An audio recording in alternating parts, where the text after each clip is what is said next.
Evet, bu destenin asıl yapmaya çalıştığı şey bu arkadaşlar. Dragon Genesis'i koyuyoruz. Ondan sonra Terror of the Peaks'i koyuyoruz. Sonra bir Terror of the Peaks daha koyuyoruz. Bununla kafasına gidiyoruz. Sonra bir Terror of the Peaks daha koyuyoruz. Nice. Biliyorum. Nice. Sonra Regent koyuyoruz. Eyvah.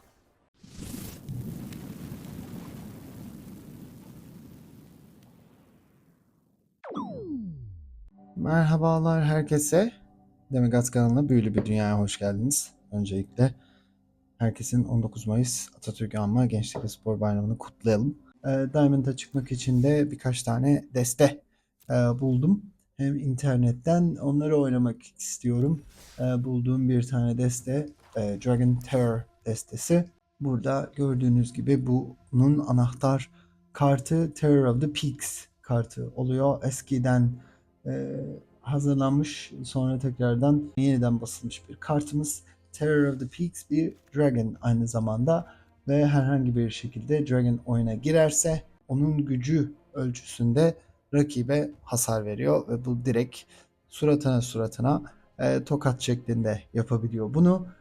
Böyle olduğu zaman Regent oyuna girdiğinde mesela direkt rakibe 6 hasar verebiliyorsunuz. Diğer Regent oyuna girerse 4 hasar verebiliyorsunuz. Aynı şekilde burada Zendikar var. Bildiğiniz gibi Zendikar'da bir hem 2 tane meneyi savaş alanına koymamızı sağlıyor hem de 4'e 4 yaratık olabiliyor. 4'e 4 yaratık olduğu zaman ise direkt yine Terror of the Peak'le direkt 100'e 4 hasar verebiliyorsunuz. Tabi bunu biz yapana kadar bir sürü mana ihtiyacımız olacak. O manayı toplamak için de hem Up the Beanstalk gibi bir kartımız var, hem Zendikar gibi bir kartımız var. Hem de Dragonstorm gibi bir kartımız var. Bunlar bizim hem kart çekmemizde hem de arazi bulmamızda yardım edecekler. Bizi tabii oyunda tutacak kartlar da var. Mesela Negate ve Exile gibi karşılama büyülerimiz olacak. Bu karşılama büyüleriyle en azından oyunu biraz tempo şeklinde oynamaya çalışacağız. Ve onun yanında Brotherhood End ve Ill-Time Explosion gibi Sweeper dediğimiz yani savaş alanındaki yaratıkları öldürmeye yarayan kartlarımız da mevcut olacak. Dolayısıyla bu ikisini kullanarak da e, ne var ne yok süpürmeye çalışacağız. Burada bir kartımız daha var. O da Draco Genesis. Draco Genesis bütün Dragon kartlarınızı bedava oynamanızı sağlıyor. Zaten bunu eğer koyabilirsek savaş alanına ve elimizde Dragon'larımız varsa ki bir sürü Dragon'ımız var. Kaç tane Dragon'ımız var? 11 tane. Eğer bunları da bulabilirsek bedava oynayabiliriz. Birden fazla Terror of the Peaks demek birden fazla hasar demek bu arada. Eğer 2 tane Terror of the Peaks varsa ve siz Regent'ı koyuyorsanız 8 hasar. Eğer öbür Regent'ı koyuyorsanız 12 hasardan bahsediyoruz. Bu da yeterince rahatsız edici olsa gerek diye düşünüyorum.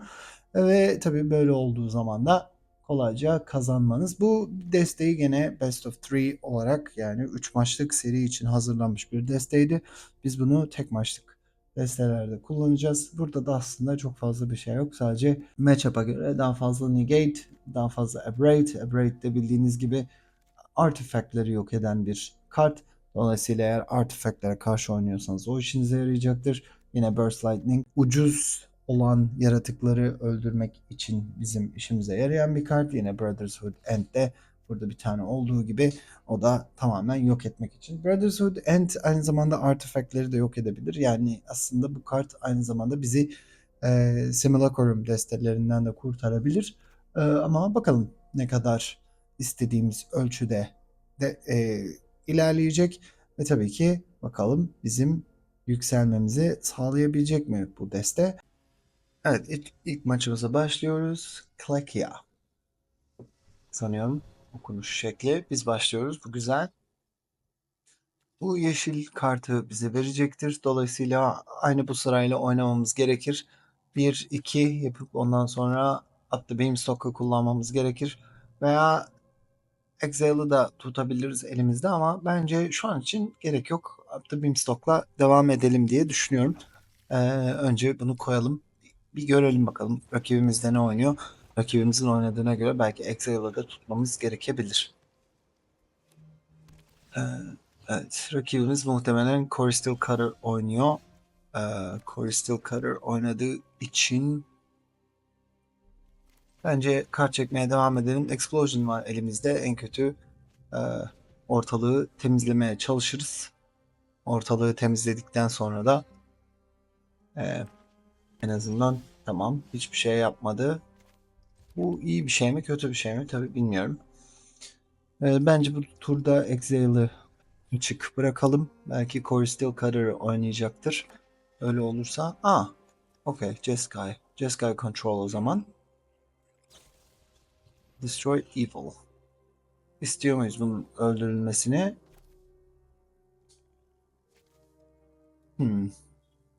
Yani kart çekmemizi sağlayacağı için aslında çok fazla istemiyorum ama bu Exile'ı belki Shiko için kullanmamız daha mantıklı olabilir diye de düşünmüyor değilim.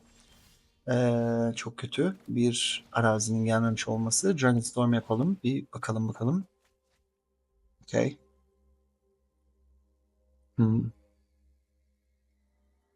After Beanstalk'u gönderelim.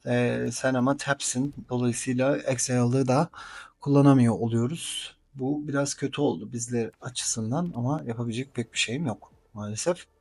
Bir sonraki tur aynı zamanda Regent da bizim sahaya yeşil arazi koymamızı sağlayabilir. Stock up, evet. Shiko e, destesi. Dolayısıyla Shiko gelecektir. Shiko geldiğinde biz ona nasıl cevap vereceğiz? Önemli olan kısmı o.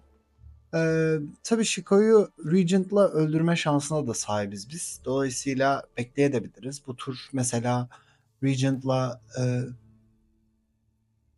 gerçi bu da sadece yeşil mana sağladığı için biraz kötü ama olsun. O zaman Regent'la biz biraz hızlanalım. Evet, eğer Draco Genesis'i bulursak mesela Draco Genesis'i bulduğumuzda o 8 mana karşılığında oynayabildiğimiz bir kart. O zaman Terror of the Peaks'i koyabiliriz. Regent'i koyabiliriz. Ondan sonra da biraz daha kolay bir şeye doğru ilerler oyun. Bakalım hemen Shiko'yu oynayacak mı yoksa biraz daha beklemek mi ister? Onu da görelim. Shiko'yu oynayıp bu Dragonstorm'u öldürmek isteyebilir. Destroy Evil'la ama daha çok Stock Up'la kart çekmeyi deneyecektir diye düşünüyorum. Shiko burada. Merhaba. Hayır. Fark etmez. Submit Zero yapalım. Çok önemli değil. İkinci Zendikar'ın gelmesi. Biraz hızlanalım. Zaten çok bir şey yapamayacağız bu turda. Time Explosion var sadece elimizde. Onun dışında iki mavi, iki mavi koyalım. Çünkü yeşil yeterince var diye düşünüyorum. Bu durumda çok fazla ona ihtiyacımız olmayabilir. Bakalım bir Shiko daha var mı elinde? İkinci Shiko'yu da koyabilir. Yalnızca bir tane Exile'ımız vardı. Yani aslında Up the Beanstalk tabii ki bizim kart çekmemizi sağlayan önemli bir kart ama aynı zamanda oyunu da çok fazla hızlandırdığını söyleyemeyeceğim. Dolayısıyla biz ne yapalım? Ee, Kart da çekebiliriz. Bakalım ne geliyor elimize. Bir marang daha geldi. Hmm. Atmak zorunda değiliz elimizdeki herhangi bir kartı. Bu şekilde devam edebiliriz. Regent'la kart bakabiliriz veya Zendikar'la biraz daha arazi koyabiliriz. 2 arazi daha koyduk. Bu sefer 5, 8, 10, 12 tane arazimiz var. Yani neredeyse Terror of the Peak ile Regent'ı ikisini birlikte oynama şansına sahibiz bundan sonraki turda. Ama tabii biraz daha bekleyebiliriz de. Terror of the Peaks Regent oyuna girdiğinde Shiko'yu buldu. Shiko'yu bulduysa ne stock up'ı kullanacaktır. Stock up'ı kullansın. Evet, Terror of the Peaks ile Regent'ı koyup ondan sonra zaten Dragonstorm'u geri alacağız elimize bu durumda. Shiko'yu öldürmek en mantıklısı olacaktır. Burada tabii hmm, koyalım bakalım Terror of the Peaks'e bir duraklama var. Yani bu e, Exhale'ın olduğunu gösterir. Öldürme büyüsü mü var? Hmm. Reclamation. Bir kart da çekebiliriz aslında. Seni bir koyalım. Bir bakalım durum ne varmış. Burada bir yani kesinlikle bir Exhale olduğunu düşünüyorum. Brotherhood Hand herhangi bir şey yapmıyor maalesef. Dolayısıyla sen gidebilirsin diye düşünüyorum ben. Regent'i koymayı deneyebiliriz ama Regent muhtemelen e, Exhale'la karşılanacaktır. Dolayısıyla bu turda bekleyebiliriz. Evet bu da instant zaten. Regent'la kart çekmeyi deneyebiliriz bu şekilde. Ben e, emin gibiyim yani elinde bir kart olduğundan. Get Lost olursa ona da şaşırmam gerçi. Ama elinde bir Chico'yu ya kurtarmak için ya da herhangi bir şekilde gelecek ikinci Dragon'ı oyuna almamak için bir karşı büyü olduğundan neredeyse emin gibiyim. Rise End. Peki bu durumda zaten çok bir şey yapma şansına sahip değiliz. 3 manası kaldı.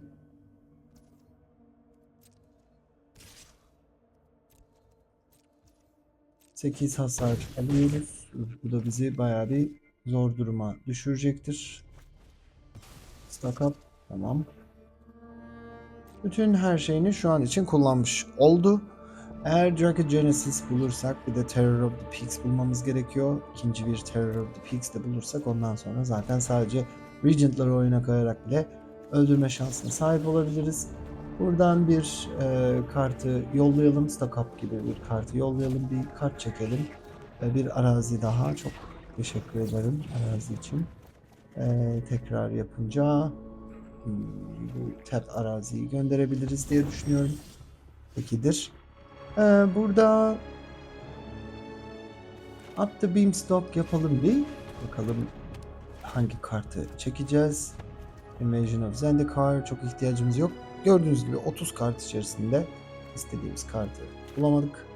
Bu da bir problem kesinlikle. Regent'i koyalım. Regent'i koyunca bir kart çekeceğiz. Bir tane daha Regent geldi. Güzel. Regent'i koyup hem hayat kazanabiliriz hem de sanıyorum Up the Beanstalk'u geri alabiliriz. Çünkü yoksa kart çekmeye devam edeceğiz gibi gözüküyor. Onu da çok fazla istediğimi düşünmüyorum. Zendikarların bir tanesini de geri alabiliriz. Bunların birçoğu bizim işimize yaramayacak, artık gönderebiliriz diye düşünüyorum. Mesela Zendikarlar gerçi oyunda olmaları belki işe yarayabilir ama Beamstock çok ihtiyacımız yok. Zaten 27 tane kartımız kaldı. Çok kart çekmenin de bize bir yararı olmadığını e, zaten fazlasıyla biliyoruz. Regent'in olması güzel oldu. Böylece elimizde Dragon oyuna girdiğinde hayat kazanmamızı sağlayacak. Aynı zamanda Beza'yı da kontrol edebilir. E, Bakalım elinde daha neler var. Excel'de maalesef geç bulduğumuz için burada Shiko'yu e, oyuna almamak için kullanamadık. Onu bir kere yapabildik sadece. Bakalım Reclamation. Reclamation'da Shiko'nun bazı kartları tekrar kullanmasını sağlıyor. O yüzden belki Destroy Evil'dan kurtulmak için onu kullanabiliriz. Marang River bizim kartlarımızı geri gönderebilir. Geri gönderir. Geri gönderirse biz tekrar oynarız. Ama tabii 8 hasarda alıyoruz bu süreç içerisinde. Ah. İşte burada tek büyük bir problemimiz bizim maalesef. Okay. Dragon Genesis'i koyalım. Evet bir Excel vardır elinde ama zaten 4 tane ödeyebiliriz. Gerekirse de ödeyebiliriz yani o yüzden bir sıkıntı yok. Excel. Evet başka bir Shiko'yu gösteriyor. 4 tane ödeyebiliriz. Onda herhangi bir sıkıntı olduğunu düşünmüyorum. Çünkü 2, 4, 6, 7 tane menamız var. Bunların hepsini oynayabiliriz. Veya biz de Exhale'la karşılık verebiliriz. Bunu zaten biliyorlar. Koyalım onu. Ondan sonra Draco Genesis kalsın. Hadi bakalım. Bir Regent'i koyalım. Bu bizim aynı zamanda hayat kazanmamızı sağlasın. Öbür Regent'i koyalım. Öbür Regent. Hangisini geri gönderelim? Shiko'yu geri gönderirsek bu sefer buradaki kartlardan bir tanesini alma şansına sahip olur. Olsun. Regent'i geri gönderelim. Diğer Regent'i koyalım. Diğer Regent'te Beza şu an zaten hayat kazanamayacağı için aslında ben Regent'i geri alayım. Sonra Regent'i tekrar koyup biraz daha hayat kazanalım. Ondan sonra bizim Reclamation'ımız var. Reclamation'la Destroy Evil'dan kurtulabiliriz. Bir Dragonstorm yapalım bakalım. Bu bize 2 tane yeşil verecektir zaten. O yüzden fark etmez. Dragonstorm yapalım. Negate. O zaman Zendikarlardan bir tanesi gidebilir. Ya Negate yapacağız ya da Reclamation yapıp buradaki Destroy Evil'ı göndereceğiz. Çünkü Destroy Evil aynı zamanda herhangi bir kartımızı da öldürmemizi sağlayabilir. Sadece Shiko çok bir işe yaramayacaktır. Bakalım hangi kartı oynayacak? 2, 4, 6, 8, 9 tane menası bulunuyor. Exhale'ı kullanmasaymışız daha mantıklı olurmuş. Exhale'ı kullanmak orada hata olmuş. Onu da şimdi fark ettik diyelim. Evet, burada bu hata güzel olmamış. Ama böyle yapabiliriz. Destroy Evil'dan kurtulabiliriz. Destroy Evil'dan kurtulduğumuzda Draco Genesis'i kullanabilecek bir şansı olmayacaktır. Yine başka bir arazinin gelmesi pek hoşuma gitmedi. Exhale'ı da kullanabilecek bir yeri yok zaten. Beza'yı koyup hayat kazanabilir. Onun dışında başka bir şey şu an itibariyle mevcut değil maalesef.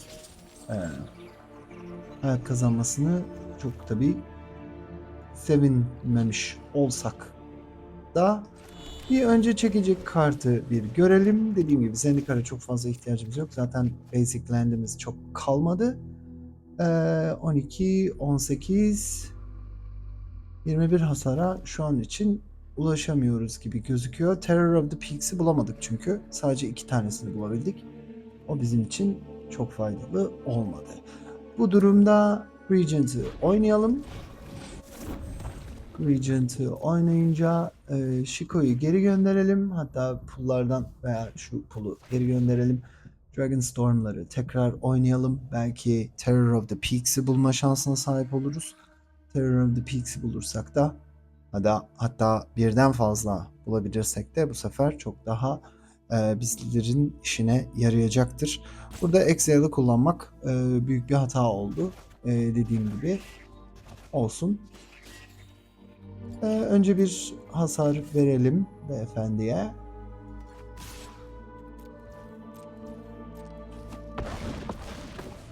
Beşe kadar indirdik onun hayatını. Dragonstorm'u koyalım. Bakalım ne çekeceğiz. Burada arazi gidebilir. Yani Terror of the Peaks bu 18 kartın içerisinde kalmış oluyor. O da muhteşem bir şey gerçekten. Bir Dragonstorm daha kullanacağım. Herhalde arazi kalmamıştır diye düşünüyorum ama oldu mu onu da emin değilim. Evet, sonunda bulduk Terror of the Peaks'imizi. Terror of the Peaks diyelim. Güzel. Bu Dragonstorm'ları elimize geri almamızı sağlayacaktır. Ama bizim burada sanıyorum Regent'ı koymamız gerekiyor.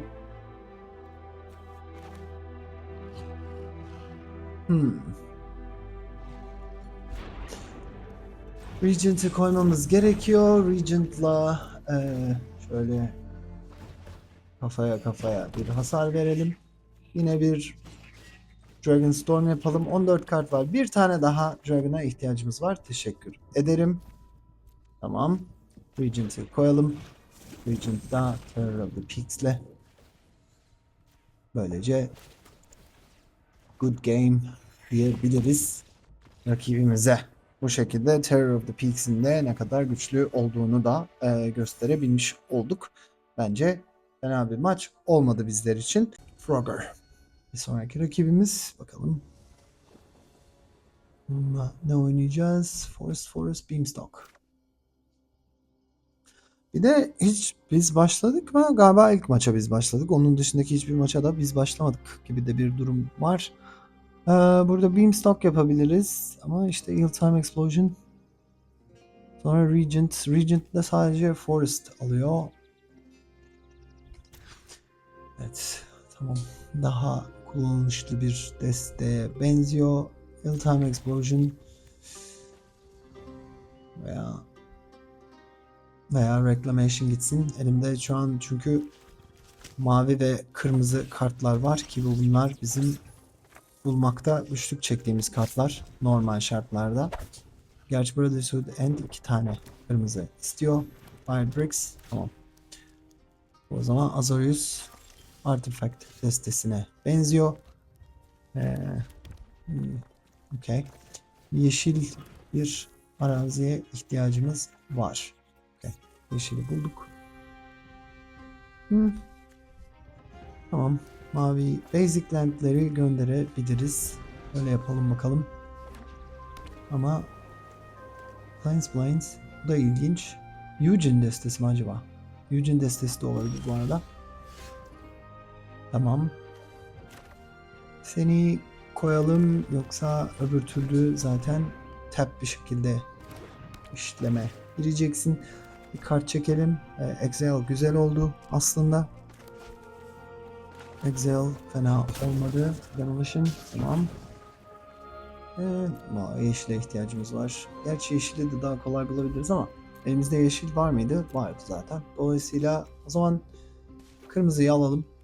Draco Genesis'ten ve Brotherhood End'den emin olalım. Ondan sonra devam edelim. Tabi burada Swamp. Temporary Lockdown. Tamam. İkisini aldı. Güzel. Zendikar. Hızlanalım. İkidir. Hızlanalım o zaman biz de. Bir mavi bir yeşil. 6'ya kadar çıkarttık. Şimdi Draco Genesis'leri bulma zamanı. Ne oynadığını hala algılayamadım. Bounce destesi mi oynuyor? Acaba Talisman? Tamam. Bounce destesiyle oynuyoruz. Dolayısıyla sizlerden kurtulmamız gerekecektir. Kart çekebiliriz bunları gönderip. O da 2 hayat kazanacaktır. Ama Regent bence biraz savaş alanında kendimizi gösterelim. Talisman Zendikar'ı geri gönderelim. Biz de hızlanmaya devam edelim bu sırada. Beamstock'la biz kart çekelim. O da bir arazi bulacak kendine. O şekilde 2 hayat kazanacak. Olsun. Regent geldi. Güzel. Discard. Buna ihtiyacımız yok. Şimdi tek ihtiyacımız olan kart. Burada tabii öldürme büyüsü olabilir. Momentum Breaker. Ben de öyle düşünmüştüm. Olsun. Tekrar Zendikar'ı koyabiliriz. Tekrar Regent'i koyabiliriz. Çok hızlı olmamıza gerek yok şu an itibariyle derken. Peki. 2, 4, 6, 7. Tamam. O zaman böyle yapalım. Biz bunların ikisini alalım. Bir tanesini koyalım. Bir tanesini de böyle koyalım. Bir de Zendikar yapalım. İyice bütün arazileri alalım. Tamam. Tamam. Arazileri aldığımız sürece diğer büyülere ulaşmamız daha kolay oluyor. Artık 3, 5 kaç tane? 6, 8, 11 arazimiz var. 11 arazi. Hadi artık istediğimiz kartı bulalım. diye düşünüyorum. Gelir seni koyalım. Dragonstorm diyelim.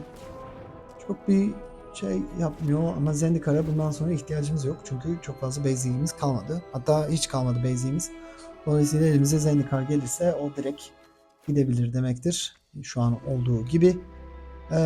Explosion diyelim. Biraz kart çekelim. Bakalım. Hala elimizde Exile var. Bir Dragon Genesis. Zendikar tamam. Sen yine gidebilirsin. Veya sana decline diyeceğiz daha doğrusu. Zendikar hiçbir şey yapmıyor burada.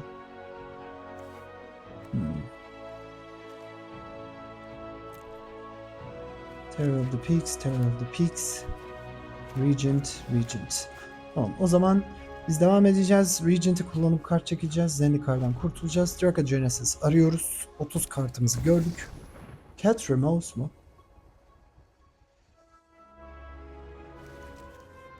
Peki. Cat Remorse hayat kazanan bir kart. Yalnız o biraz bizim istemediğimiz bir durum. Marang River diyelim. Senden kurtulalım. Reclamation'la da Lockdown'u öldürüp kart çekmeye mi devam etsek acaba? Bunun altında ne var? Momentum Breaker var. Şu an herhangi bir kartımız yok zaten. Up the Beamstock ve bununla kart çekmemizi sağlayabiliriz. Öyle yapalım. Burada Brotherhood End'in de çok bir işe yaramadığını görüyoruz. Scroll Shift. Tamam. Peki. Biz zaten kart çekmeye çalışıyorduk. Çok önemli değil. Kart çekelim. Draco Genesis. İhtiyacımız olan kart o. Draco Genesis.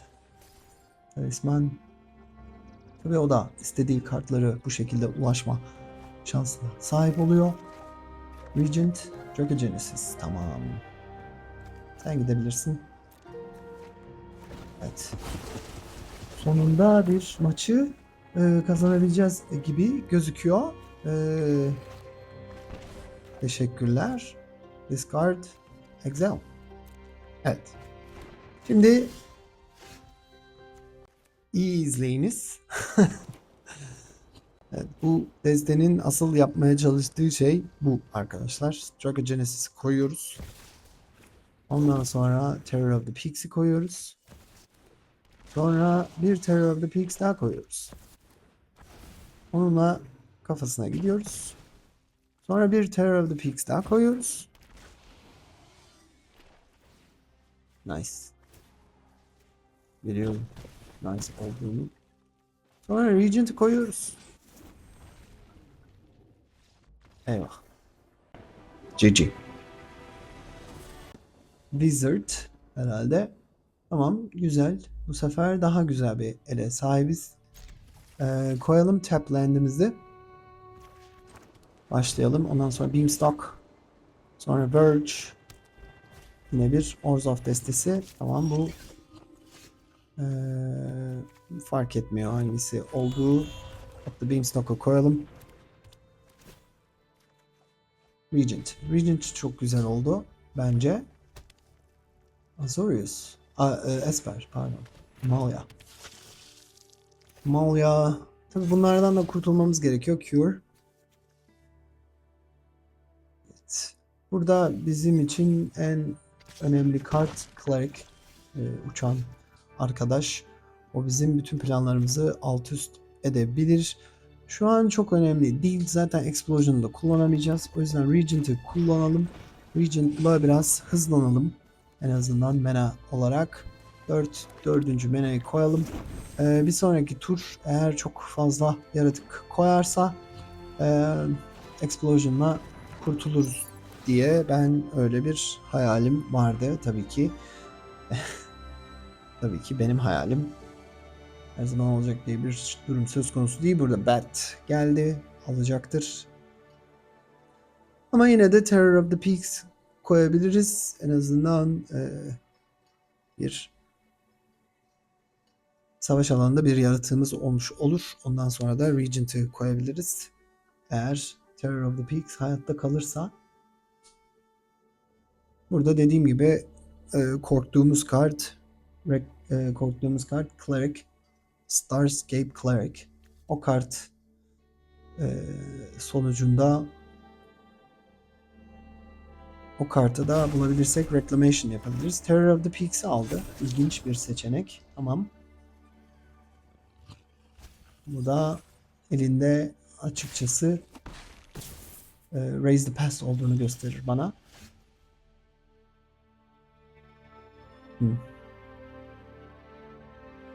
O zaman Explosion diyelim. Explosion'da kart çek. Zendikar. Sen git bakalım.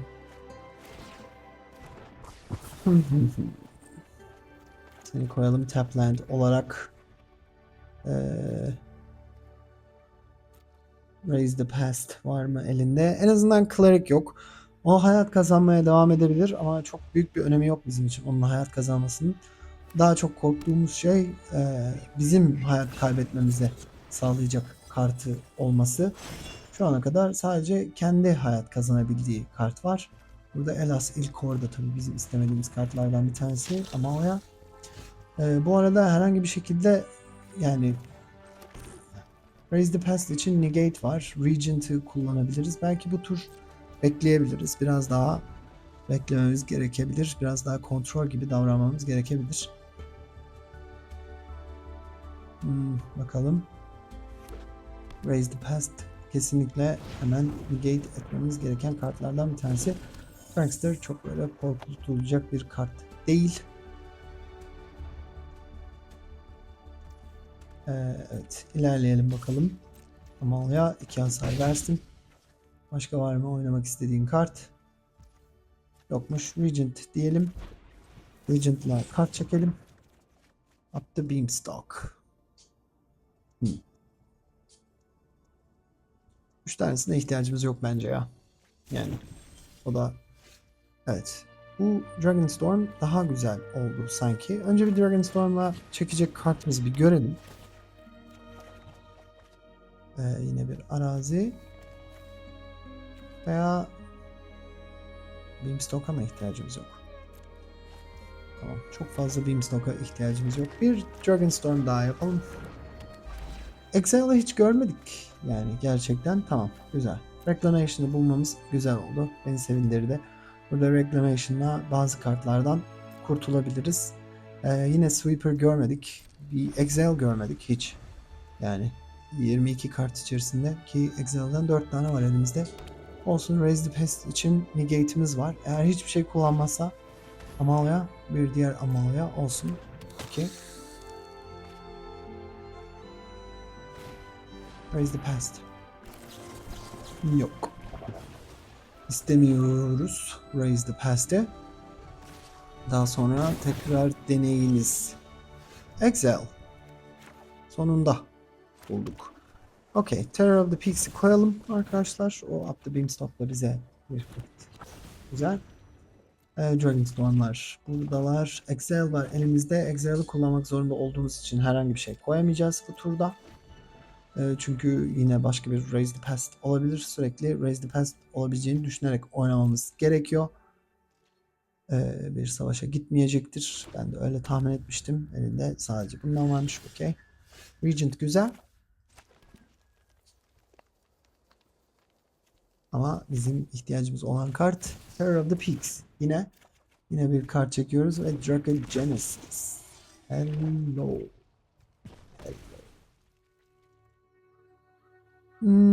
Tamam, bir tane Dragon Storm yapabiliriz. Belki bir ve sanıyorum bu maç rakibimiz için artık son buldu. O şu an farkında değil ama biz farkındayız. O da farkındaymış. Aitor.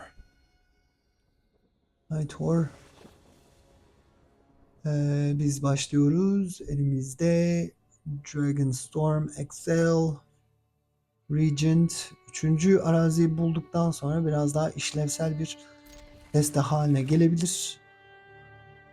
Canal koyalım. devam edelim. Tabii kime karşı oynadığımızın da tabii çok büyük bir önemi mevcut. Kennel diyelim. Başlayalım. Hello. Merhaba. Beyaz Armadillo. Okay. Eyvah. İlginç bir deste sanki. Bence bir Exhale'ı tutalım elimizde şu an itibariyle. Çok önemli değil. Yine Iltime Explosion'ımız var zaten. Evet. Ward destesi. Bunların üzerine Ethereal Armor koyuyorlar. Ethereal Armor'la da maçları kazanmaya çalışıyorlar. Böyle bir deste. Biz biraz daha beklemek zorundayız. Şu an zaten Armadillo herhangi bir şekilde gidip savaş yapabilecek durumda değil. Feather of Flight. Peki. Burada bizim korktuğumuz kart Ethereal Armor denilen bir kart. Onun olmasını istemiyoruz oyun içerisinde. Audacity. Audacity. Ward 1. Tamam.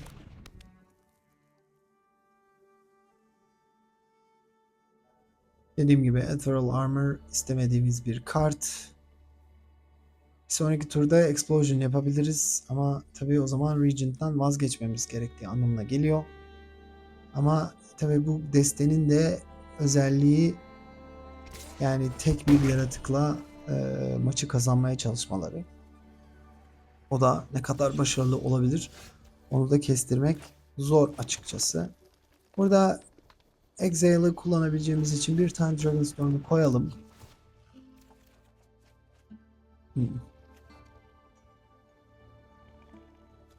Araziye de ihtiyacımız sürüyor. Dolayısıyla Dragonstorm gidebilir. Exile açık kalsın. Ondan sonra da en kötü Regent'i koyarız. Regent'i koyduktan sonra da biraz zaten en azından ona cevap verebilecek yaratığımız olmuş olur elimizde. Calyx? Hayır. Öyle bir dünya yok. Calyx çünkü buradaki enchantment'ları kopyasını oluşturabiliyor. O kopyayla tekrar bize hasar verebiliyorlar. O durum bizim istediğimiz bir durum değil maalesef. Regent güzel.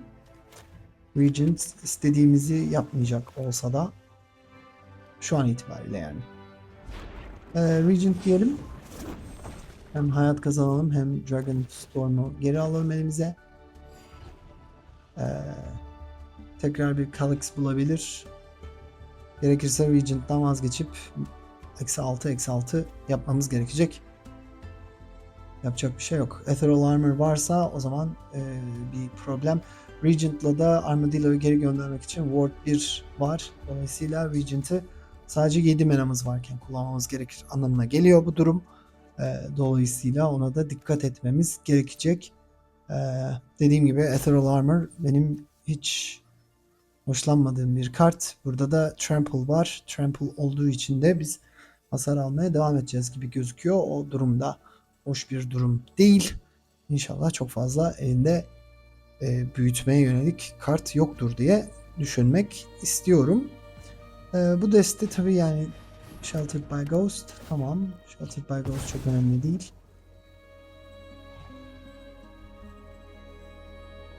Benim dediğim gibi korktuğum tek kart Ethereal Armor. Ethereal Armor dışındaki her kart benim için okeydir. Tamam. Peki. Başka bir kart koyacak mısın? Sanıyorum Regent'tan vazgeçmemiz gerekecek bu durumda. Regent'i gönderip onun yerine çünkü ne olabilir elinde korumak için Royal Treatment olabilir. Royal Treatment ona +1/+1 mi ekleyecektir? Dolayısıyla 6'ya 6 olma durumu söz konusu. Bence biz yapmamız gerekeni yapalım. Iltime Explosion diyelim. Negate güzel. Tamam. Seni gönderelim. Beamstalk. Tamam. Dragonstorm'a gönderelim. Eksi 6 hasar verelim. O kart çekecek ama biz de Regent'i geri alacağız. Regent de bize 3 hayat geri verecek. Negate bir açık kalsın bir tur. Eğer negate'lik çok işimiz yoksa yapacak bir şey yok. Ama Calyx tamam. Calyx'e yapacak bir şeyimiz yok. Ama burada olası bir e, Sheltered by Ghost için negate'i açık tutabiliriz. Bir marangı kaybettik. Olsun. Bize zaten lazım olan kart Terror of the Peaks. Şu ana kadar daha görmedik. 44 kartımız mevcut. Audacity. Audacity bizim istediğimiz bir kart mı? Olsun. Kalsın madem. Tamam. 5'e 3, 6'ya 4 mu oluyor?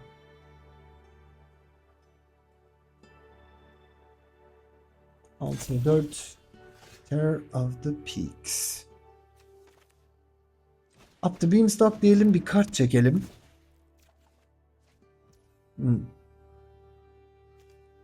Ee, Dragonstorm diyelim, bir kart çekelim.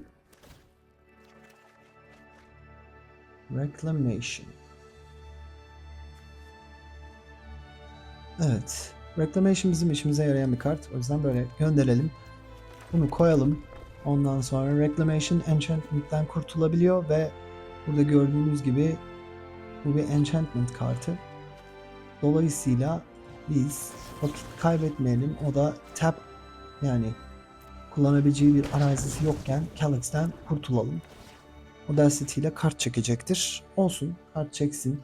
Biz atakta yapabiliriz artık. 22'ye indirdik. Scavenger.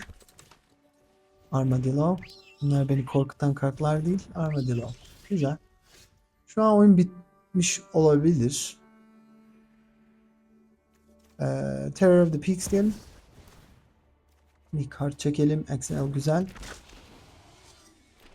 Tamam, Regent geldi. Hayat kazandık. Negate'i açık mı tutsak ya? Bir tur daha. Negate'i bir tur daha bize açık tutalım. Ondan sonra da kart çekmeyi deneyelim. 8, 2, 4, 6, 8'i bulamadık. Dolayısıyla Draco Genesis kullanamıyoruz. Ama Dragonstorm'la arayabiliriz. Ama tabi burada yani Sheltered by Ghost kartı beni biraz tedirgin eden kartlardan bir tanesi. Aynı şekilde Ethereal Armor da benim istemediğim bir kart. Yani şu an onun elinde olsun istemediğim bir kart. Bunları alamadığı sürece, bunları kullanamadığı sürece bizim için çok büyük bir sakıncası mevcut değil. Sadece arazi bulmuş olması beni çok ilgilendirmiyor. Armadillo ile savaşa gidebilir. İkisini de X'de Toughness. 4'e 4 yani 8 hasar verecek. Çok korkutan bir durum değil beni bu. Benim Terror of the Peaks'e ihtiyacım var. Bunca şey 4 hasar vermek için miymiş? Reclamation diyelim. Bir kart Calyx'i gönderelim. Ve bize bir kart çeksin. Bu da bir Tapland. Tapland güzel değil. Evet. Şimdi Draco Genesis'i kullanabilecek bir kartımız mevcut. Ama manamız mevcut. Ama tabii elimizde Dragon yok. Dragon bakalım diyecektim. Bence oynaması zevkli bir deste ama bazı zamanlarda hem Draco Genesis'i hem de Terror of the Peaks'i bulmakta zorluk çektik. Açıkçası hatta Regent'i bile bulamadık. Yani bir oyunda galiba 4 tane Beamstock'u da bulup herhangi bir Dragon'ı bulamadık. Burada gerçi 11 tane Dragon'ımız var. Hani çok fazla sayıda olmasa da bizim kart çekmek için kullandığımız bayağı bir büyü var aslında. Burada gördüğünüz gibi 8 tane Reclamation'ı bile kart çekmek için kullanabiliriz. Onun dışında Regent'ı bile kart çekmek için kullanabiliriz. Yani 16 tane kart var 60 kart içerisinde. Dolayısıyla aslında kart çekebiliyor olmamız gerekiyor ama kart çekemediğiniz zaman istediğiniz kartlara ulaşamadığınız zaman sıkıntılar yaşayabiliyorsunuz. Belki agresif desteler işin burada gördüğünüz gibi Burst Lightning gibi veya Abrade gibi kartları daha erken bulmak gerekiyor olabilir. Time Explosion her ne kadar güzel olsa da bazen kırmızı menayı bulmakta güçlük çektik. O da bizi bazen boynumuzu büktü. Ama bence genel olarak eğlenceli bir desteydi. Sizlerin de denemesini tavsiye ederim. Umarım videoyu beğenmişsinizdir. Beğendiyseniz beğeni butonuna basmayı ve kanala abone olmayı unutmayın. Bir başka içerikte pazartesi görüşmek üzere. Hoşça kalın.